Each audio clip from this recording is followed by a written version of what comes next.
And welcome back, ladies and gentlemen, to another edition of the Top podcast. I'm your host, Harrison Reno, alongside me, Dan Kiley. It's game week, Dan. Finally, game week. Finally here. We've waited pretty much, going to be close to a month by the time Georgia actually takes the field. I am excited as I'll get out to see football being played because, man, as much as I have loved two back-to-back days of watching the NFL, I'm ready for some college football to take back my Saturdays. Dan, how are you doing this Tuesday evening? I am a tired human being, Harrison, but I am going to power through because it's game week, and I am extremely excited to talk about this football game. It feels like we have been waiting for eons for this game to kick off, and we still have more days to wait. We got a whole work week. Well, at least I do, a whole work week to get to this game. Saturday cannot get here soon enough for a multitude of reasons, but more than any, Georgia football, and they're playing Ohio State. How kind of, like I said when I tweeted out, come join us while we talk about it's Ohio State week, and that just sounds weird because that's not a team that we ever play. So I'm really looking forward to it because it's kind of cool when you get to play somebody you don't ever get to play. Like the Oregon game to start the season was really cool because you never get to play them. So I'm stoked to play Ohio State. Absolutely. And like you said, Ohio State week. It's Ohio State week. That is weird off your tongue. Like Florida week, South Carolina week, all this and that. It's regular, but now it's Ohio State week. So let's get right into it. We have hot topics period. It is a loaded show. I know that is a term that goes around in the space on podcasts, on YouTube shows.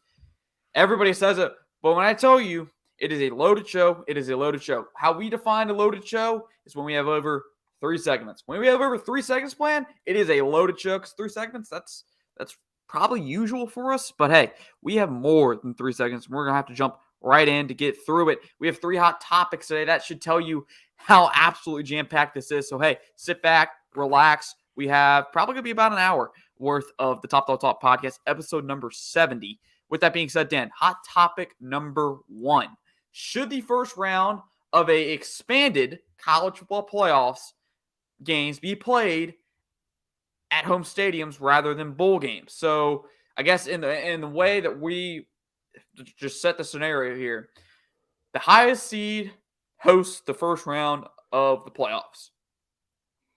Right, and I think that's the way that they're wanting to do it, where the first round is going to be played at the higher seeds home stadium, and then the second round is going to be in the bowl setup like they have it exactly now, and then the championship.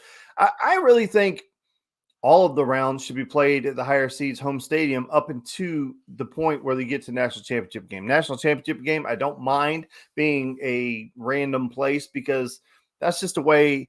It's the way the NFL does it, right? I mean, you play at home, and then once you get to the Super Bowl, you go wherever the Super Bowl location is. So I have no problem with that. But I absolutely believe these games should be played at home, and the reason being is so the fans can get to them. I mean, you're talking about,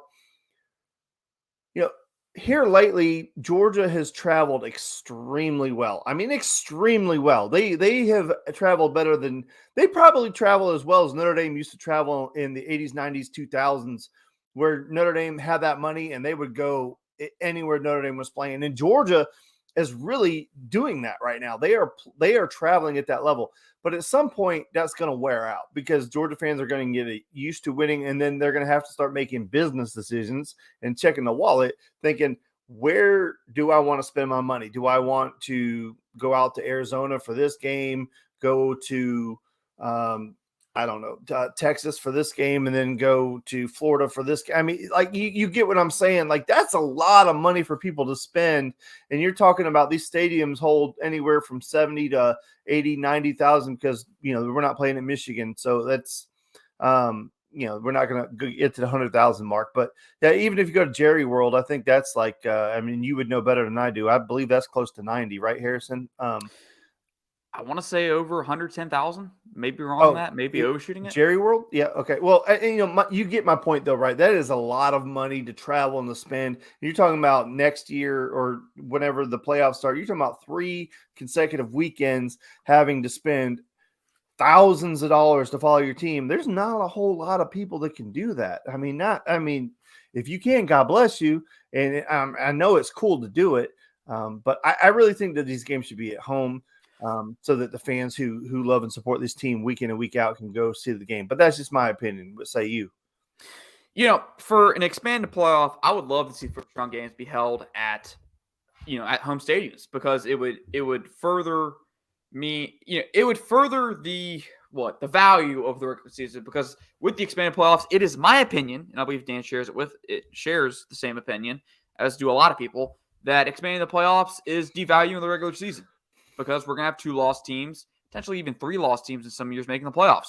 How can we consider them elite? I thought the reason we made the playoffs is because we wanted to see the elite of the elite go at it year after year after year. And so far, it looks like we're getting the elite. I know there's going to be blowouts. There's always going to be blowouts in college football.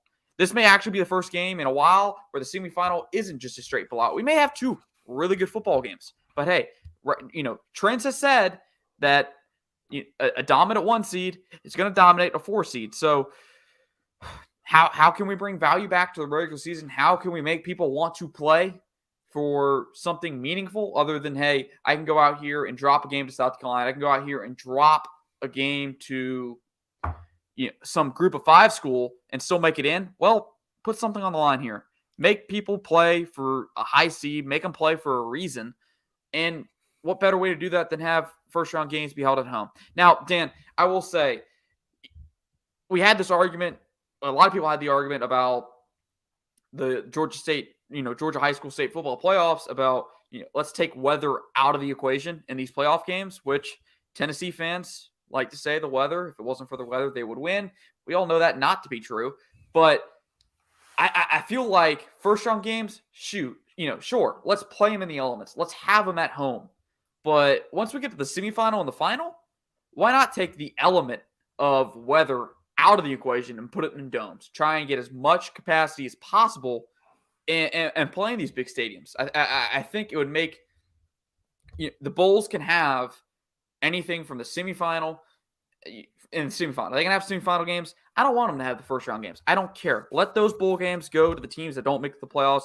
Let the New Year's Six Bowls live and just be a second rate. There's the playoffs, then there's the New Year's Six Bowls, then there's everything else. Let have a 3-tiered system. Keep the New Year's Six Bowls away from the playoffs, but have the semifinal and national championship game held in neutral sites. That way it's neutral. It's 50-50, as close as possible to a 50-50 ticket split.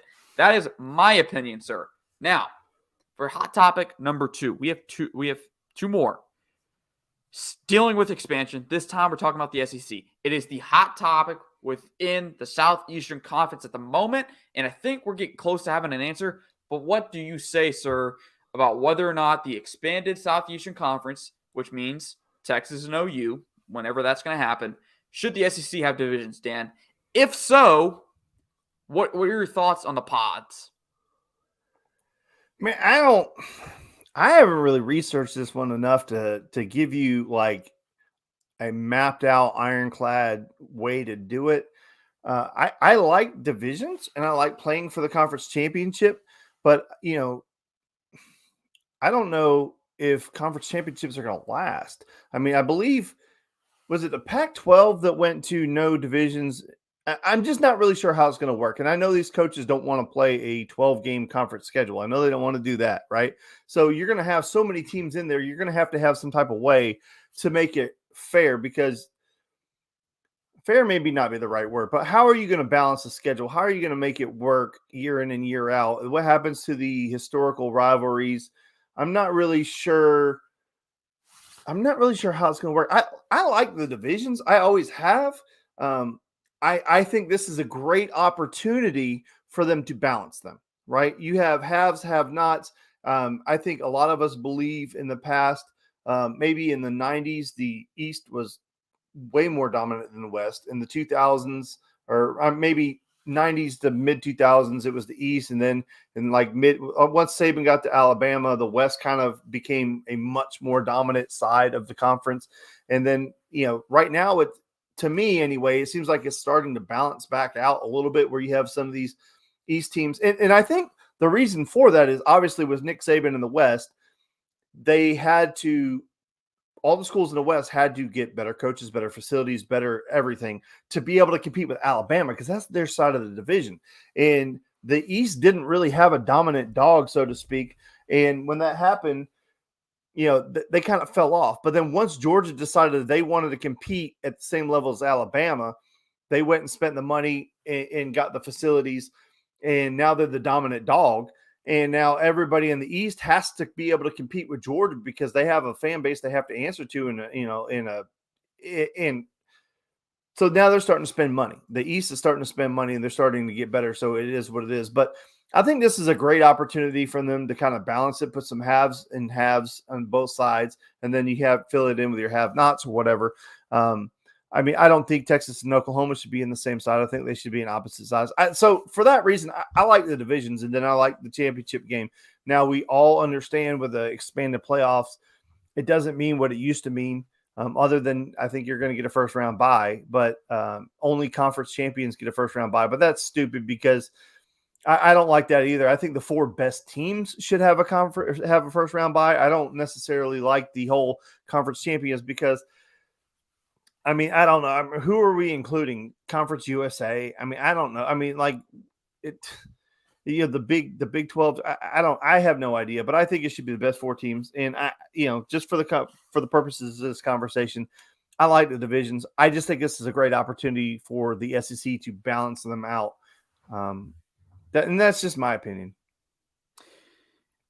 I'm with Dan here. I like divisions, but I also, and I can see both sides of why we shouldn't and why we should have divisions. It makes a lot of sense to keep the divisions. It also makes a lot of sense to go to the pods. I really like the pod structure. The pod structure is really interesting to me. And I think the biggest issue to me with having no divisions is how do you guarantee that rivals like Georgia, Auburn, and Florida, Georgia's 2 biggest rivals, in my opinion, play year after year after year. Once we start getting into talk of which rivalries do we get rid of, which rivalries stay, it kind of ruins it for me. I'm all for getting teams like Georgia and Texas A&M to play each other more. I want to see it. We want to see more matchups. We want to see more games because right now Georgia's only played Texas A&M twice, and they've been in the playoffs since I believe it was 2012. They've been in the playoff. They've been in the SEC since 2012. Been in the SEC for almost 10 years. In Georgia and Texas A&M have only played twice. Georgia's never played at Kyle Field. That needs to happen. That needs to be a regular occurrence. I'm not saying it needs to be the year-to-year rivalry, but it needs to happen more often. I think more often than not, this some teams get a stacked schedule when it comes around to this current scheduling in the SEC. Some teams get a really weak conference schedule. Georgia got very lucky in the sense that they didn't have to play in Alabama or in LSU in the regular season. They got 2 pretty favorable matchups, in my opinion, from the West. Obviously, you're playing Auburn, who was a dumpster fire this year, and then you got Mississippi State, who, by all means, is a respectable program and unique matchup for Georgia just because of the way Michael Leach ran his offense and all that. But hey, you're not playing in Alabama or Texas A&M, and I think Georgia would have probably whooped Texas A&M this year more than they have any other year. But to me, I like the pod stand. But it's all going to come down to how do we determine who are the best 2 teams for the conference championship. To me, we can't have pods and have it just be the top 2 team record-wise because that's just going to open up a whole fiasco like with the BCS of, hey, we have an undefeated team, we have another undefeated team, and we have another undefeated team. And it's, 3 undefeateds. How do you pick the top 2 if they're 3 undefeateds? I don't like it when you start putting it in the hands of a computer or even worse, the hands of a committee. I don't think you can do pods without kind of an SEC championship playoff, which, hey, an SEC championship tournament of the top 4 teams from each pod would be really cool, but the people in the NCAA offices would not allow it. No. Because basically that's just the SEC championship. It's just a better version of the college football playoffs. So, I don't know, Dan. I'm lost on this one. I see the pluses and the cons for both. But at the end of the day, whatever creates a more entertaining product is going to be the way it goes. I do kind of want to segue this into a discussion of, Dan, if we're going no divisions, some rivalries are going to have to go. Like, is Georgia going to play Auburn every year at this point? I think the only rival that Georgia is a lock to play every year with no divisions is Florida. Auburn may get chopped. Auburn may be on the fence of saying, Georgia and Auburn just may not play every year again. Yeah, it's fine. I don't care. So hot topic number 3, Dan. This is yours. This is a good one, and I'm interested in your opinion on this. Do you dislike or like alternate uniforms? Georgia's wearing their classic red jerseys at the Peach Bowl against Ohio State this weekend. What is your take on alternate uniforms? I love them, and more importantly, the kids love them. So let them freaking wear alternate uniforms. It drives me crazy that Georgia will not wear them. And it's the old blue hairs that give all the money to the program that really drive this. It's the old, no, this is what we wear. We wear red and silver breeches. It's like, oh, it drives me so crazy. It's like it doesn't matter what they're wearing. The kids want to wear something fun. That all white uniform with the white helmet is so freaking clean that there's no reason that it needs to be in a damn closet somewhere. It needs to be on the field. I agree that Nike uniform that we wore forever and ever ago, probably when you were in diapers against Boise State, I get it. That looked terrible. We looked like the Mighty Morphin Power Rangers in that uniform, and it was hideous. I will grant you that. Those should never, ever see the light of day ever again. But a lot of these uniform combinations that they're wearing, that they have created, why spend the money to create them? Why spend the money to buy the uniforms if you're not going to freaking wear them? It drives me crazy. The kids love them. When the recruits take the pictures, what are they wearing? They are wearing all the alternates. They're not wearing our traditional. I mean, some are, but most of them are wearing the alternates because that's what they like. And if the kids like them, let them wear them.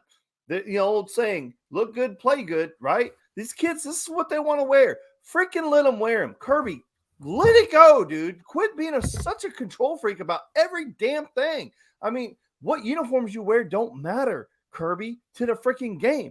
The kids want to wear them. The fans, the majority of the fans want to see them. The vocal minority is like, do wear him. Georgia's classic.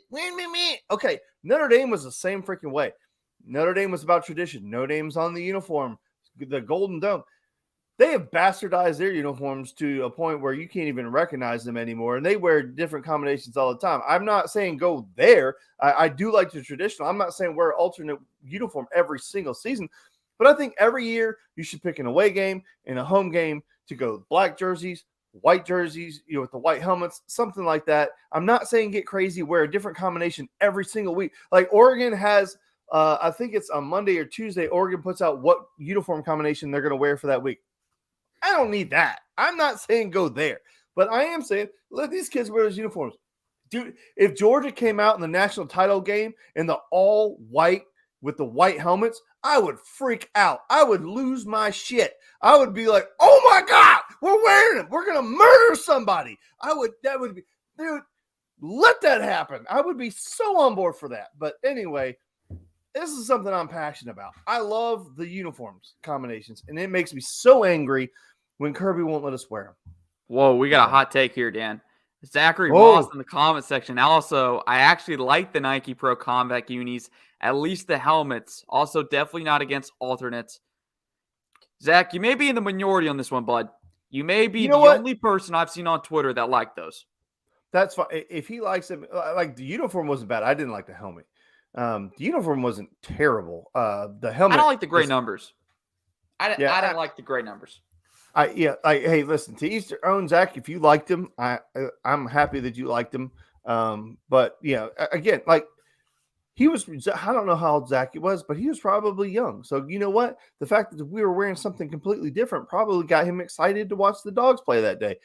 Granted, we lost to freaking Boise State, hence we don't wear freaking alternates anymore. We got murdered by Alabama wearing the black jersey, and that put an end to that. It's like just because you lose in the game. Well, so Notre Dame had a streak where when they wore the Kelly green jerseys, they would always wear them against USC at home, and USC beat them like 3 or 4 straight times, and they were like, we're never wearing Kelly green again. And I don't think Notre Dame has worn Kelly green again.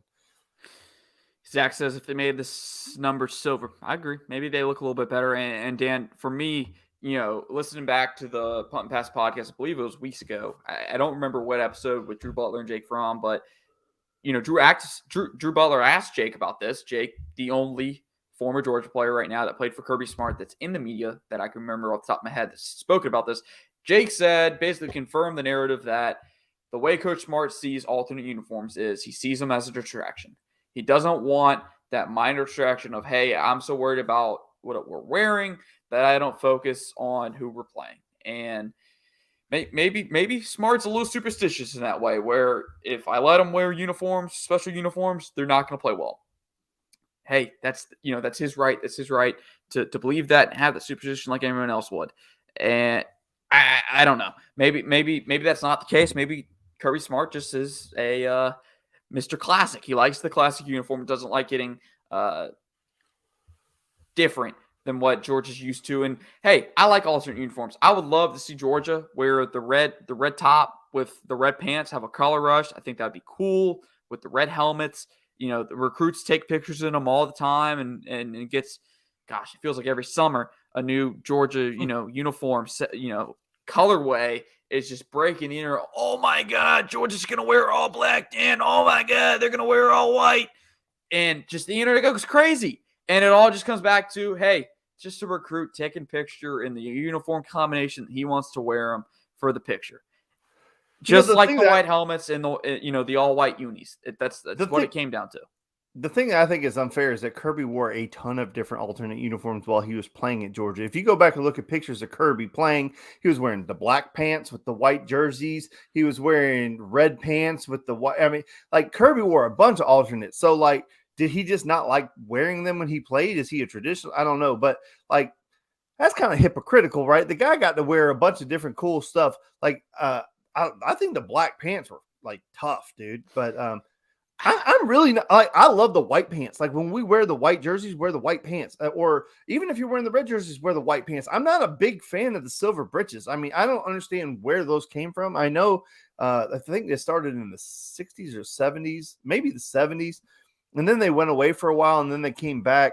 I'm just not a fan of the silver breeches. And then like with the Dallas Cowboys, like their silver is like a bluish silver that doesn't match anything else in the uniform. They get a lot of criticism for that, but there's actually a long story behind that Cowboys thing. You probably know what it is, and I don't care to hear it, to be honest. I'm just saying, like, it's just like an ugly color, but I'm just not a big fan of the silver breeches. But whatever. I mean, it is what it is, and I love the red pants they wore in that 1980 throwback jersey against Arkansas. Those red pants, oh my gosh, Dan, those were nice. And they haven't worn them since, and they probably never will, because just judging off of what we've heard Jake Fromm say, they didn't play well. And when they don't play well, they ain't going to wear those again. Just like the black jerseys. They haven't worn the black jerseys since they beat Cincinnati. They didn't play well that game. The time before that, they played Mississippi State. Didn't play well that game in the black jerseys. So I don't know. I didn't mind the black jerseys. I love the black jerseys. I think they were cool. I think they should wear them again. But like Dan said, hey, I would love it for just one game a year, Kirby Smart and Georgia says, hey, fans, turn out in all black because we're wearing black jerseys. I think it is really cool when a fan base gets together and coordinates with the team as to what color they're wearing, like Tennessee does with their blackout. They come out in the black jerseys. And it's the coolest thing. When they go when they checker the stadium, it's really cool. Hot take. Those smoky grays are freaking fire. Tennessee has some pretty freaking cool uniforms. I don't like the black stripe on their helmet. I think they need to keep the regular helmet when they go black jerseys. But no, I'm talking about the smoky gray. Yeah, smoky gray. I do like the smoky gray. I do like smoky gray uniforms. Those are cool. And Tennessee does a really good job of coordinating. Like, you can't get a fan base to come out for every game with a different like color combination. Like, we're not going to checker Neyland Stadium 9 times out of 10. Like, this is a one time a year deal. I would love to see Georgia do that, where it's one time a year we're going to wear black jerseys. But whoa, 25 minutes on the intro, Dan. We have to get to your rant, and we got more segments to get into. So that's going to wrap it up for Hot Topics today. Dan, what is your rant of the week, sir? My rant of the week is judging conferences solely by their bowl record. And I think that's a fool's errand. I think it's better to judge them by what they do during the regular season. But then again, sometimes during the regular season, teams cherry pick who they play. But all right, so let's use the SEC as an example for this argument. If you look at most of the bowls want an SEC team. So if you look at the pool in which they pull from, I think the SEC, they go 8, 9, sometimes 10 teams deep for bowl selections. Where you have these other conferences where they may only get 2 teams in, 3 teams in.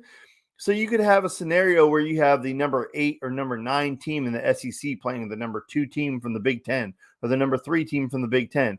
Or you could have like the number 2 team from the Big 12 or the number 1 team from the Pac 12. And it really skews how it is because I don't think anybody in the SEC will argue that the bottom of our conference is better than the top of somebody else's conference. I don't think anybody will make that argument. But this is cherry picking season for people from the Big Ten talking about, oh, we went 3-1 against the SEC in the bowls. I was like, okay, but you played South Carolina, you played Vanderbilt, you played Kentucky, you didn't play Georgia, you didn't play Alabama, you didn't play LSU, you didn't play, one of the top big boys. And Texas A&M doesn't count because they're trash. So I mean, the ACC number 9 could probably beat them, and I would probably root for the ACC number 9 in that game. It really aggravates.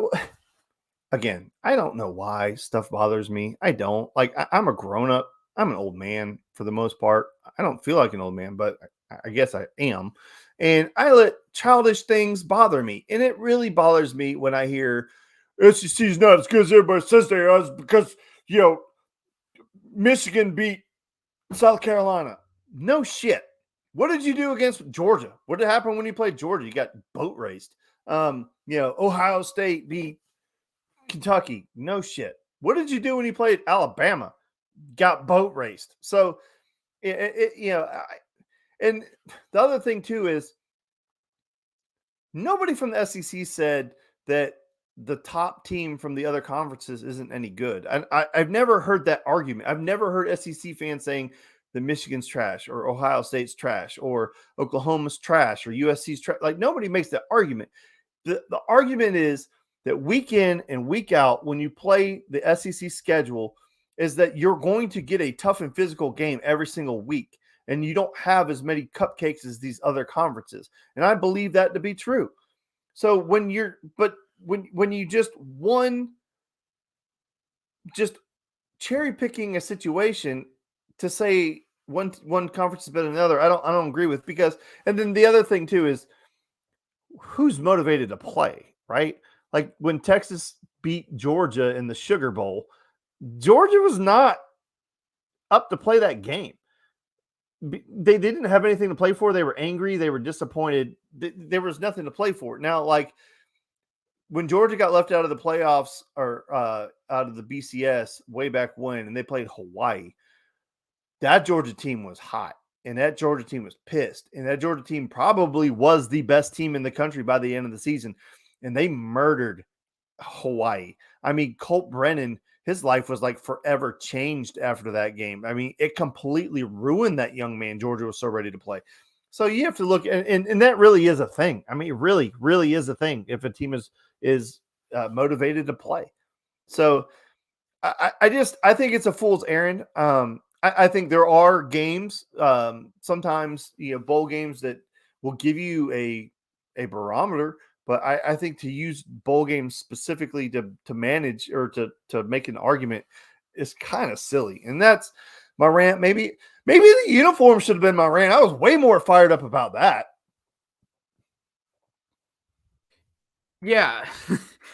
I was going to say, Dan, at the end of the hot topic, I was going to be like, we should have made Dan rant about uniforms because Dan was ready. Dan came prepared. Dan had a full clip loaded on the uniforms. But yeah, bowl season. I asked Dan today, like, Dan, let's talk about bowl season records and all that. Like, why does that get brought up? It's always the Danny Cannells of the world to bring up the SCG goes 1-6 in bowl games type stuff, which it's bowl season, man. Like, if you're not playing for the playoffs, if you're a playoff expectation team and you fall short, I don't know how you're going to show up for a New Year's Six Bowl. I get it. New Year's Six Bowl is supposed to be prestigious, supposed to mean something. At the end of the day, for some of these teams, it don't mean anything. Some of the day, some teams just see it as a preseason game.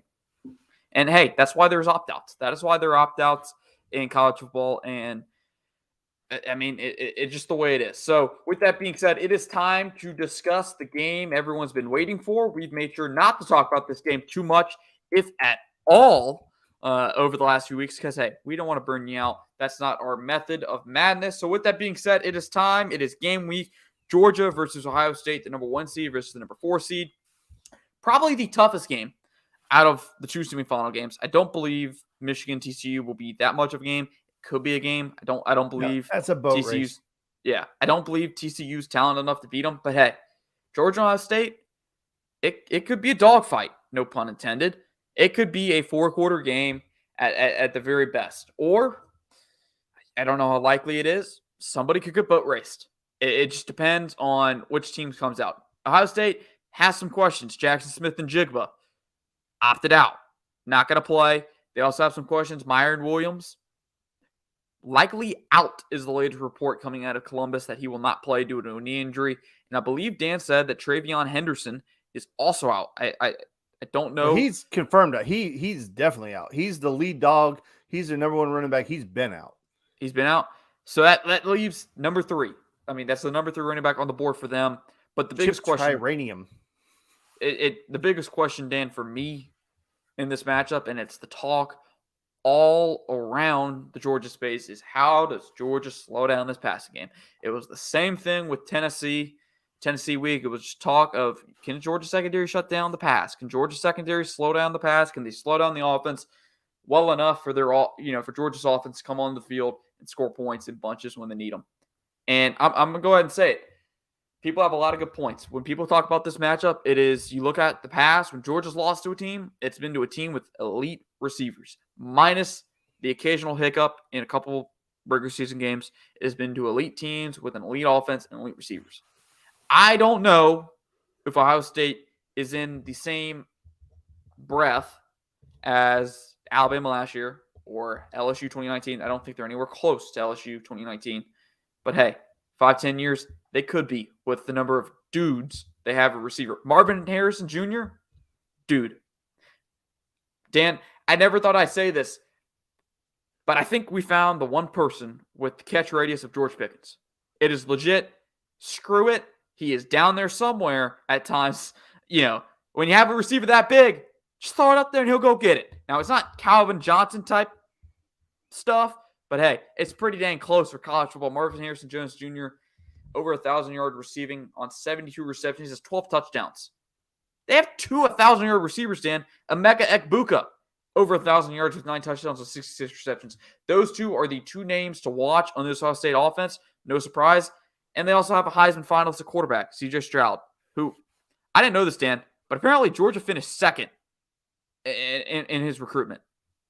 Well, here's the thing about CJ Stroud, and this is very interesting to me. I was on TikTok of all places, and there was a guy. He's a big Ohio State fan, and he was just dragging CJ Stroud about how he's got no heart, and he has some choice words for him just about his toughness, and he showed that he doesn't like to run, just won't run, and whenever he does run, he won't fight for yardage, and he's 6'4", and he's a huge human. And he showed videos of Terrell Pryor, Justin Fields, all those quarterbacks that they've had, and I know I'm missing a ton of them, and I just went blank on me. But all these other quarterbacks for Ohio State, that like Justin Fields, if he got close to a first down, he was going to put his head down and go get that first down. And C.J. Stroud will fall down or go out of bounds or throw it away. Like, he doesn't want to get hit. Like, he's not a tough guy. And he showed like all the clips from this year of him getting rattled and not wanting to take a hit. If Georgia can put pressure on this guy, I think that entire offense falls apart. You can say a lot of things about Joe Burrow, and I think Joe Burrow has been outstanding in the NFL. I think you would be silly to want to debate that. The guy went to the Super Bowl in his second year, and really first year coming back from a torn knee ligament. But Joe Burrow is a tough son of a gun, and he could run, and he would get a lot of yardage running. And I mean, he did it to Georgia, right? We backed up, and he took off and got tons of yardage underneath. And they do have 2 really good wide receivers. Actually, we dodged a huge bullet by Jackson Smith and Jigba not being healthy and playing. But Marvin Harrison Jr. is, of course, he's legit. His father is NFL Hall of Fame wide receiver. I mean, the guy is unbelievable. But it's not Jamar Chase and I mean it's not Jamar Chase and Jefferson at wide receiver. I mean like those wide receivers that they had at LSU were arguably two of the top receivers in the NFL now. And then the group that Alabama had was absolutely freaking ridiculous. I mean, they had Jama. They were really good. I don't think that these two are on that level. And even if they were, the offensive line and the quarterback are not on the level of Joe Burrow. So I'm not 100% scared about that. I do think this is going to be a really good game. Um, I think if Ohio State was 100% healthy coming into this football game, I would be extremely worried. I think this would be a really tough game for Georgia.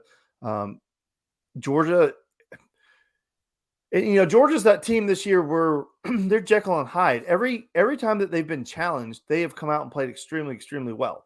And they've blown our minds in those games. And they've been unbelievable in those games. But Georgia's not the elite team that they were last year, in my opinion. And I don't think that there is an elite team in college football this year. I think Georgia is the best of all of them. I think Georgia has played better, more consistently than all of them. But I wouldn't go as far as to say that they're on the line. Well, you can't make the argument they're on the level that Georgia was last year or LSU or Alabama in years prior. This is definitely a losable game. Like if Ohio State has the weapons and the talent, they recruit as well as we do. And they have the talent, just as much talent as we do. They can definitely win this football game. There's no way in hell TCU is beating Michigan and watch it happen. It's going to happen now. And then somebody's going to clip this and be like, Dan's a freaking idiot. Well, I am a freaking idiot. I just don't see it happening. And to be completely honest, I'm not scared of either of those teams. Like, I really hesitate to be boisterous on here because the last time we got boat raced. So it scares the death out of me. But like I see these people talking about we're going to skull drag Ohio State. Maybe we do, but man, gotta have a little bit of respect because Ohio State's a really damn good football team. Absolutely, and it's. I guess the big question is, Dan, when you look at the rest of the three teams, the one matchup I think that doesn't suit Georgia as well as any of the other is Ohio State, and it's because of those receivers. And I do want to talk about you were comparing what Ohio State has to what LSU had, and I think you made a lot of great points. I don't know if Emeka Egbuka and Marvin Harrison Jr. will be two of the top receivers in the NFL. I think Marvin Harrison Jr. is going to be a really damn good NFL receiver. Emeka Egbuka, I think he's probably going to be solid too, but I don't know if he's going to be they're going to be in the top echelon of NFL receivers. But I think it's fair to point out they're two very different receivers from a Jamar Chase or a Justin Jefferson. I mean, Jamar Chase, dude's fast. He's not 6'4". Neither is Justin Jefferson. I believe Justin Jefferson is probably 6'3". And I don't think they have as near the catch radius as Marvin Harrison Jr. And my big question is, Dan, I mean, either it's going to turn out to be one of the best games of a Kirby Smart coach secondary of all time, or all the concerns, all of the arguing, all of the complaining about this corner or this, defensive back is going to come true. The worst nightmare. But hey, when there's questions being asked about a Georgia player or a Georgia coaching staff, they usually show up and play. I've been stunned with the amount of hate Kelee Ringo has endured over the last 4 weeks. Absolutely stunned. It hasn't reached Kendall Milton levels of hatred. I don't understand the hate behind that, but he's getting downright criticized for every single play, Dan. Just by people who don't know football at all, one bit. They run by him, with his butt turned to the sideline, Dan. If his butt's turned to the sideline, what is that key? That key's zone coverage, right? And people are coming out here, football, every single receiver that got a catch within Kelee Ringo's area is somehow his fault. Some way it's his fault. When that's not the case. Yes, Kelee Ringo's not perfect. Nobody on Georgia's team is perfect. But, I mean, this is the game to prove it. This is the game to prove the doubters. He was a first-round pick coming into the year. And, I mean, I just have a feeling that it's going to be one of his better games. The reason that Keely gets so much smoke is because he was the highest rated corner to come out of high school. He was the number one corner in the country. He is one of the highest rated corners to ever come out of the high school level. And he's not, in some people's minds, and not mine. I like Keely Ringo. I'm glad he's on our football team. I think he's a damn good football player. But a lot of people, when somebody's that good, they're going to get the hate, right? And it's just the nature of the beast. I don't necessarily understand the Kendall thing because he wasn't the highest rated running back. He wasn't extremely highly rated. I mean, he was high rated, but he wasn't like Zamir White was the highest rated running back to ever come out of high school, ever, period. Now we understand that there was injuries things, but people are like, well, he was a bust at Georgia. Okay, based on the hype that he was going to be better than Adrian Peterson, if you're going to take that as a litmus test, like, okay, then yes, he didn't measure up to what Adrian Peterson did. I get it. But Zamir White was an incredible part of this football team for 4 years, and he overcame significant injuries that a lot of guys don't ever get back on the field after overcoming them. But that's why it's in today's media cycle, Harrison, where everything is so publicized. And he was so highly recruited, and he is at least in high school, he spoke a lot. And he told everybody how good he was. Those 7-on-7 tournaments, he liked to tell everybody how good he was. And he is. And he is that good. But he plays what they ask him to play. And he's not on an island it's not man-to-man Keeley Island like Darrell Revis. That's not what it was. It's not the way that they play it. It's not the way that he doesn't flip boundary to boundary. And you're like, okay, well, Richard Sherman didn't go boundary to boundary, but you could, I mean, and he was a zone corner for the most part. So, I mean, he's much faster than Richard Sherman, but I see a lot of Sherman in him. And that's just my opinion. Sherman, did he get beat sometimes? For sure. Does Keeley get beat sometimes? For sure. But he's also developed and developing, and I think he's going to be a terrific NFL corner. But that's why he gets the hate. It's just because he's so damn good. I mean, when somebody's that good, everybody's got to rip him down. Look at the NFL draft every year. We talk all year long about how amazing these kids are. And then what is the first thing that happens once the draft starts coming? We find reasons to tear these kids down. And, it's the nature of the beast. But I always feel bad when talking about Will Levis because, all the talk around him is the first round pick, but I disagree. And, that's that you kind of explain it there. And on the Zamir White thing, if the litmus test, I get it. If we're holding him to Adrian Peterson, that litmus test, then hey, I'm not going to blame Zamir White. I'm going to blame the person that put that litmus test out there because I think you need to lower the bar, buddy. Whoever put if you would have seen him in high school, that bar was well deserved. He got hurt and never was the same guy. I mean, and I guess injuries have also played a part in Kendall's story. Now, not as major as Zamir's story, and I think Kendall has shown. After he comes back from an injury, Dan, I swear, every time he's come back, he's run harder and harder each time. I mean, came back. I believe it was 2020, his freshman year, after a hamstring injury sidelined him for, I think, the last quarter that season. Came back in Cincinnati, had a really physical run. Came back this season, has had some really physical runs against LSU, some of the best runs of his career, in my opinion. I mean, really, when he's on the field, Dan, I don't have much flack for him. He doesn't. But you just said it. Yeah. You just said it when he's on the field, and I think I don't think there's Kendall hate. I think there's Kendall frustration. I think everybody knows how good he is, and I think everybody knows that we would be better if we had him healthy all the time. And I think it's a growing frustration that he's always dinged up or hurt and not 100%. And that's what I think. I think there's a difference. I think Keely gets hate. I think for Kendall, I don't think it's hate. I think it's frustration, and because everybody wants to see him healthy and on the field. I think that's it. Yeah. So now let's get into some of the questions in because I just want to go through some of the matchups. And I want you to tell us your thoughts, just your opinions on where the advantage lies. So starting with the receiver, Dan, Georgia's receivers versus Georgia CBs. On paper, who has the edge? Well, it's a loaded question because I think just talent alone, I think you would have to go Ohio State's wide receivers. However, a lot plays into that, and the offensive line, all that stuff. And if Georgia's front seven gets pressure, especially if we can get pressure without sending blitzes from our secondary on the quarterback, then our DBs can cover. But I don't care how talented a defensive back is or an entire defensive backfield. if a quarterback has all day to pick you apart, they're going to do it. And if you have extremely talented wide receivers, they're going to find a way to get open if you give them enough time. But if you're saying, are Georgia's defensive backs as talented as these wide receivers in a window of 3 seconds? 100% they are. They can win the one-on-one matchups. But if you're saying, is Georgia's defensive backs good enough to cover for 5 or 6 seconds? No, they're not. And that's not a criticism of our defensive backs.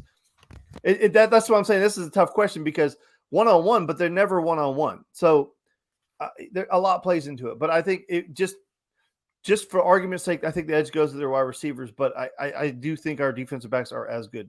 I know that's sitting on the fence, but it is what it is. Sorry.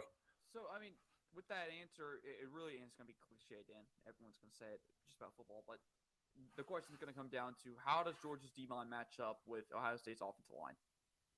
C.J. Stroud has only been sacked 8 times. This is a really good Ohio State offensive line. Are they as physical as Georgia? Georgia preaches physical toughness. It is Bloody Tuesday, as they call it, even though it's playoff week. It is Bloody Tuesday. They're on full speed, full hit, and full pads, going after it. And Dan's shaking his head because, as history has shown us, the SEC has always been the most physical conference. Has always had, especially in the upper echelons, Alabama and Georgia, they've always been more tough, more physical than the opponent across from them in these out-of-conference matchups. So I will cut you off and jump your question. Georgia's front seven is better than their offensive line, and they're going to.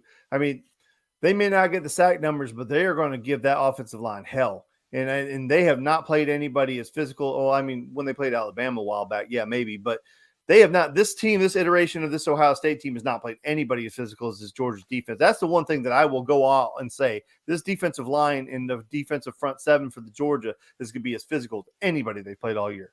And I think if there's fear there, I think last year if Ohio State played Georgia, they would definitely fear Georgia's front seven because Georgia's front seven was, I mean, pass rushing wise, there was nobody better. And this year they don't have the sacks like Dan pointed out, but their pressure rate is sky high. They get pressures a lot. So I think the big question is how does Ohio State's offense look at Georgia's defensive line? If they look at them as, hey, we got to get this ball out quick, like every team Georgia's faced in the past. You know, Tennessee is the only one that tried to throw the ball deep on Georgia, and it came late in that football game. And what did Georgia do? They got sacks. Once Tennessee went away from their RPO, short pass, half-field reads, slants, outs, screens, Georgia got after them.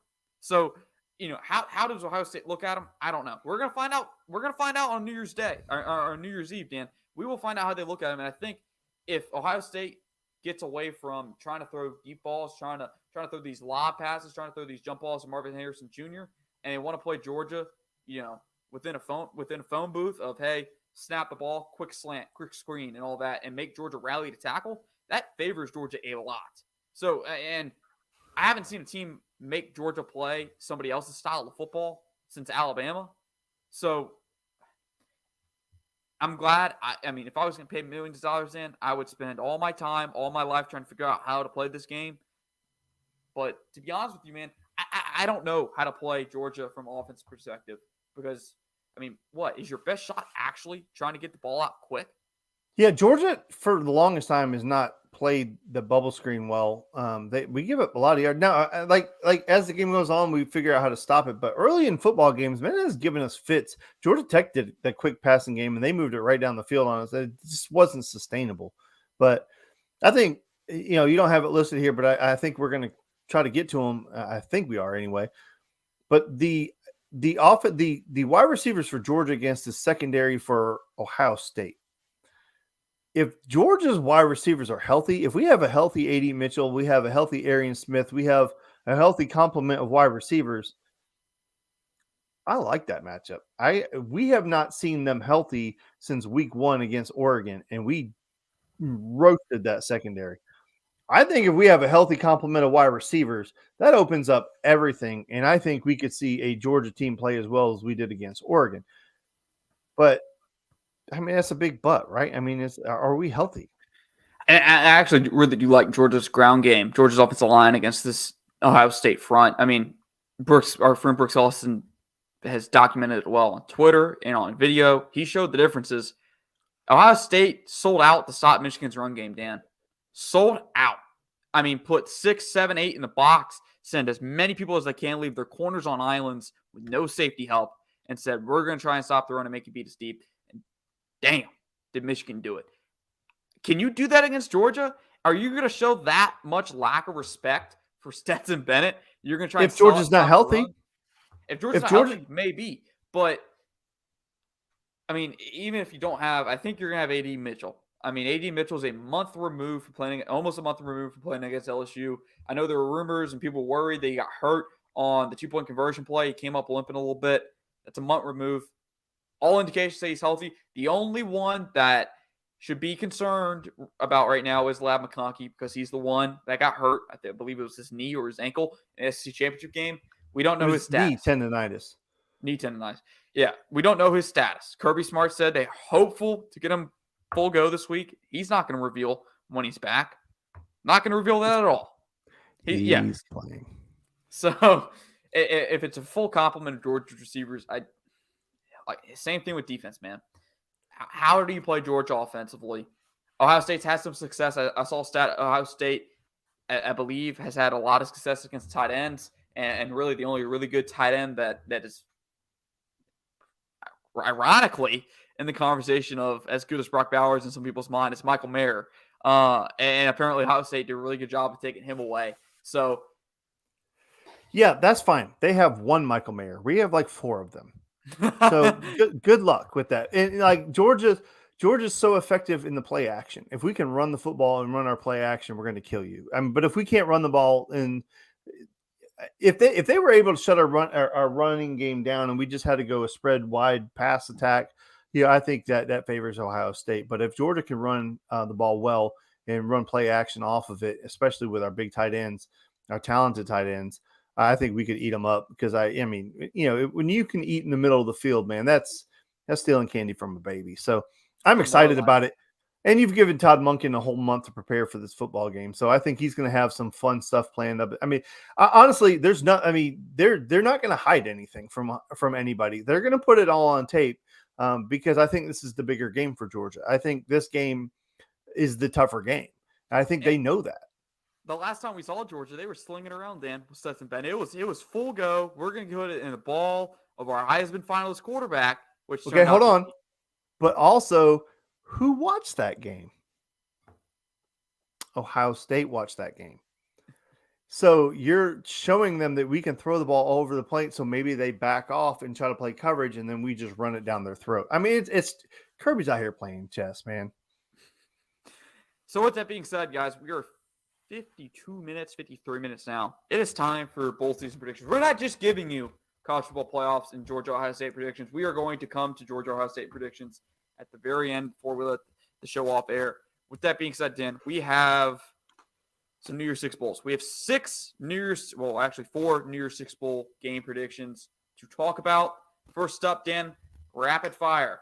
Rose Bowl, Utah, Penn State. Who you got? I got Penn State. I'm going to go like 35-17. And hey, Jeremiah Stoddard, I hope you're not watching the show because you picked Ohio or Utah to be in the college football playoffs, buddy. Just remember that. I'm going to take Utah in this game. I like Utah in this game. Here we go. You had them in the playoff too. Hey, I did. But hey, Cameron Rising has played really well in big games. Played really well last year against a really good Ohio State team that Jackson Smith and Jigba had the craziest receiver performance that I've ever seen. I like Utah in this game. I think Utah's going to play well. I'm taking Utah. Cotton Bowl, USC, Tulane. Do I even have to ask? Yeah, I mean, listen, I don't know how inspired USC is going to be to play in this football game, but if USC has their full complement of players, if a lot of people aren't sitting out, because I don't know if they are or they are not. But, I mean, USC should win this one like 55-10. I mean, it should not even be close. I'm going to skip over one. We'll come back to it for the last. Orange Bowl, Tennessee, Clemson. This might be the funnest game. This may be fun, but it could be a snoozer, in my opinion. Oh, yeah. Everybody's hurt. You're right. Listen, on paper, this is a great game. On paper, it's a great game. Well, like on healthy paper, it's a great game. I'm going to go Tennessee. Quarterback for Clemson? Huh? K. Kalubnik starting at quarterback with DJ in the portal. Oh yeah, I mean that's why DJ's in the portal. I don't. I think Tennessee wins this football game. Maybe I'm stupid. Clemson probably will win, but I'm going to pick Tennessee. I think maybe like I don't. I really don't see it being like a high scoring game. I think this is going to be like 28-24. I think it's going to be a good football game. It's I hope interesting. so. I gotta see. I don't know if Jan Hyatt's playing, and that's been their guy. Cedric Tillman, two NFL eligible receivers. They're gonna play in this game. If not, I'm taking I heard Clemson. that they're trying to get Nico cleared to play. By the way, Yeah, ain't no way. But I'm gonna ride with Clemson this game, Dan. I mean, K. Klubnik in the few stats we've seen him in, he's been efficient. Hasn't been the second coming of Trevor Lawrence. No, not maybe not yet, but he's been efficient, and that's what Clemson needs. They just need someone that can take the easy passes, move the ball down the field, make them not one dimensional. Because I mean, 2 years ago when DJ played, he was impressive. He was efficient. He was what Klubnik was this year for Clemson. They just need to get the ball down the field and let their defense eat. Taking Clemson in this game. Last one. I guess you can say it's kind of the main event because I think it's probably going to be one of the more entertaining games. But hey, maybe a blowout considering what has happened on Alabama's roster with Bryce and Will Anderson coming back. Alabama, Kansas State. Dan, is it Alabama? Is this an Alabama blowout statement? all right. So listen, we can't talk about Alabama without talking about my boy Caleb is already enrolled. He was already been practicing, and they showed highlights of him practicing today with Alabama at the Sugar Bowl. And man, Caleb looks so good. Like he looks so good, like he could play right now and be the best player on the field. He's so damn fluid. Listen, Alabama's winning this game 63-3. I'm telling you, they are just going to beat the shit out of Kansas State. I think there's a lot of pissed off Alabama people, and you saw those guys not opting out. When they're not opting out, that means that they are pissed and they're ready to play. They are going to beat the brakes off of Kansas State. And it's dial a score. It's whatever they want it to be. I'm going to take Alabama in this game because, like Dan said, Will Anderson, Bryce Young, the team leaders are back for this game. Did not opt out. They want to play this going. I don't believe they're going to overlook this one. I mean, as easy as it could be to overlook this one, I don't think they will. They think they're going to come out. They're going to want to win it for their guys like Bryce Young, Will Anderson. Their leaders want to send them out with a win. They've had a very disappointing season, and it's going to be really interesting. You're going to have to come back here every Tuesday night because, hey, when Alabama decides to blow things up on that coaching staff, your boy Dan and I will have some takes on that, and we'll talk about what's going on over there and all of the SEC for that matter. Because hey, it's the off season, and we're gonna have to talk about what's going on everywhere else because it's always fun in the off season. With that being said, Dan, college football playoff predictions. Already kind of gave us a preview of what your thoughts are on TCU, Michigan, sir. Let's put a bow on it. So I think that's Michigan 35-17. I think like 35-17 Michigan.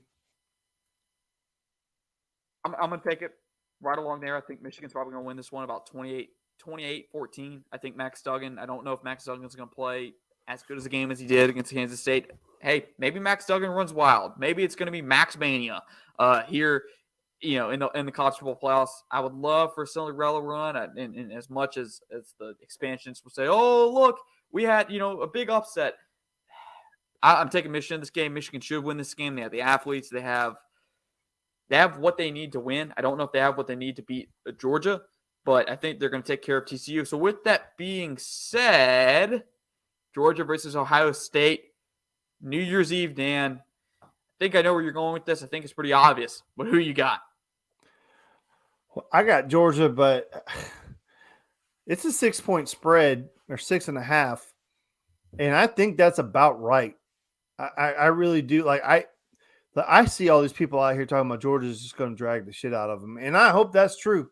I mean, because if they do, that's going to be a blissful night for me. And I could do without the stress. But this to me, I'm anywhere from 28-21 to 24-17. Like I think both teams under 30. I think Georgia's going to slow it down. They don't want Ohio State to be running up and down the field, but I'm hoping the good Georgia shows up and we win 49-3 like we beat Oregon. That would be so much less stress. But I really think it's going to be a tight game. Yeah, I think it's going to be a tight game. I think it's going to be a good game. Georgia hasn't had a 4-quarter game since Missouri. Well, I guess Kentucky could be. They've had 2 4-quarter games, in my opinion. Missouri and Kentucky. Don't think you can say Kent State was one. I think it's going to be a good game. I think it's going to be a great game. It's hard to say. I'm going to take Georgia's cover here. I think Georgia's probably, it's going to be about maybe 35-21. I think that's a Georgia. I think if Georgia's going to win, it's going to be along those same lines. As long as it doesn't get into a shootout, Georgia's going to win this. Even if they do get into a shootout, if the team has to get a stop, I trust Georgia's defense to get a stop if they need it. I'm taking Georgia on this one. I'm taking them to cover. Hey, by a little bit more than the actual spread. So with that being said, that is going to wrap it up for episode 70 of the Top podcast. I'm your host, Harris Reno. That is co-host Dan Kiley. Follow him at Dan Kiley3 on Twitter. Follow me at Harrison Reno. Going to be a big one. Next week, we will know the results. We will know what is happening. We will know if Georgia's playing for another national championship. They want it. They want it bad. And Ohio State wants it just as bad as they do. So with that being said, Dan Kiley. Go Dogs!